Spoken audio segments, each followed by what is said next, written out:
Dinah, the only daughter of Jacob. Growing up with 12 brothers, she lived a quiet life in the land of Canaan.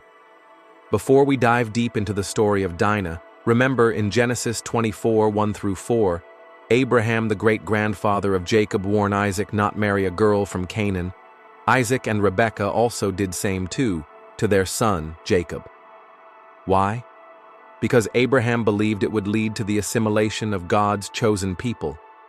Canaanites, in the biblical context, were not believed to be God's chosen people, and their religious practices were considered idolatrous. Abraham's primary concern was to preserve the lineage of God's covenant and prevent Isaac from being influenced by the Canaanites' pagan beliefs. Now back to our main story. So one day, Dinah decided to visit the women of a nearby city called Shechem. She wanted to meet new people, maybe make some friends. But something terrible happened.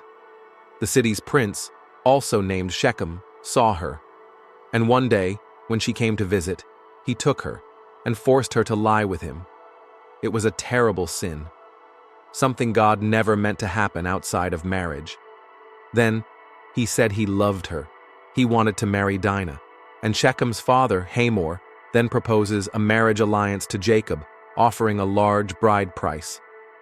Jacob waited, but Dinah's brothers? They were burning with fury. Simeon and Levi made a plan. They said, "Sure, you can marry her, but every man in your city must be circumcised."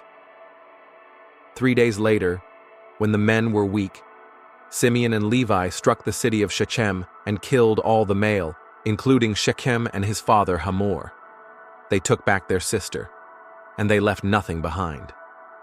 Jacob was horrified. He rebuked Simeon and Levi for their actions, highlighting the consequences of their actions. But the brothers replied, "Should he have treated our sister like that?" How did it all begin? It started with a choice: Dinah making friends with people who didn't honor God. The story of Dinah is painful, one filled with anger, honor, and vengeance. But it reminds us, God sees every injustice, and real justice, it belongs to Him alone. We may not live in Canaan, but we still face the same truth. The people we get close to, the ones we trust, they shape our path. Let's choose our friends wisely, and stay close to those who help us walk in God's ways. For more biblical stories, follow this profile.